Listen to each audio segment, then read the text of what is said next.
for joining us on the telecast, Ranjit Singh. Moving on, a national investigative agency has sentenced 6 people for their involvement in a 2016 terror plot to derail a train in Bihar's East Champaran.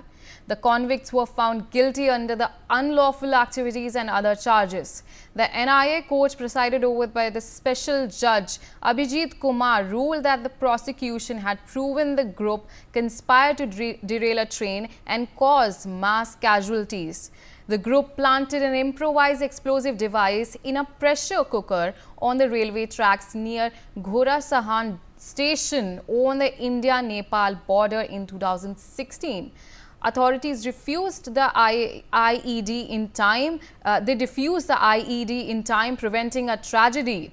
Investigations revealed the plot was supported by Pakistan's intelligence agency ISI, which had allegedly provided financial assistance to locals to carry out the operation. Of the 9 charge sheeted in the case, 3 are still absconding. So this is the latest that is coming in at this point of time. The court has sentenced, a national investigative agency has sentenced 6 people for their involvement in the 2016 terror plot to derail a train in Bihar's East Champaran. We are being joined by my colleague Ritesh Mishra. Ritesh, the NIA has sentenced 6 people for their involvement in the 2016 terror plot to derail a train in Bihar's East Champaran. What can you tell us about that?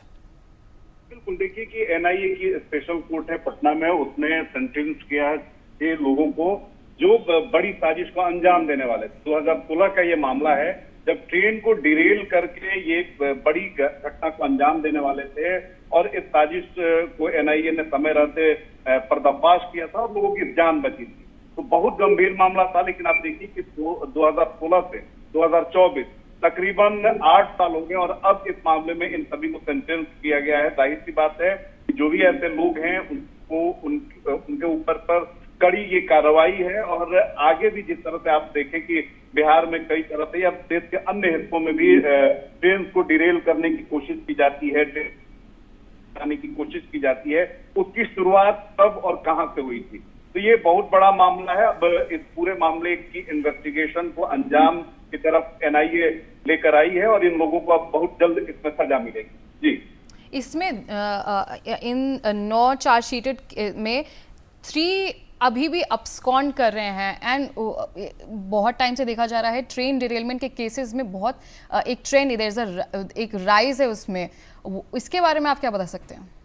बिल्कुल, देखिए सबसे बड़ी बात है कि जो अभी भी इंडियन रेलवे जो उसके ट्रैक्स होते हैं उसकी स्कैनिंग या उसकी सेफ्टी और सिक्योरिटी को लेकर उसने मेजर्स नहीं है और यही कारण है कि चाहे वो उग्रवादी संगठन हो, वो नक्सली हो या फिर वो आतंकवादी हो, उनके लिए सबसे जो सॉफ्ट टारगेट होता है वो रेल ट्रैक होता है, वो रेलवे होता है। क्योंकि अगर आप ट्रेन को डिरेल कराते हैं, पटरियों पर ब्लास्ट कराते हैं तो नुकसान बहुत बड़ा होता है और फिर इसका असर आम लोगों के मन पर पड़ता है और इकोनॉमिकली आप देखें या फिर मेंटली देखें तो इसका असर काफी बड़ा होता है। और यही कारण है कि ना सिर्फ अभी बल्कि ये चीजें जो हैं, ये जो षड्यंत्र है ये दशकों से की जाती है, जहां पर रेलवे को निशाना बनाया जाता है, ट्रेन को निशाना बनाया जाता है, उनकी पटरियों को उखाड़ा जाता है, क्योंकि ट्रेन में हजारों की तादाद में लोग यात्रा करते हैं और जब ऐसे हादसे होते हैं तो सैकड़ों लोगों की मौत होती है और कहीं ना कहीं सरकार जो है वो घिरती है, अस्थिर करने की कोशिश होती है और फिर जो आपके जो सर्विस सेक्टर है उस पर सवाल उठता है। तो एक रेल पटरी को उखाड़ने से इसका कितना ब्रॉड स्पेक्ट्रम पे इसका असर होता है ये आतंकियों को पता है, ये नक्सलियों को पता है और यही कारण है कि उनका सॉफ्ट टारगेट होता है रेल का ट्रैक, रेलवे, ट्रेन और आप किसी भी घटना में आप देखें। All right, thank you so much for joining us on the telecast, Ritesh Mishra. That's wrap for the bulletin. We'll slip into a short break.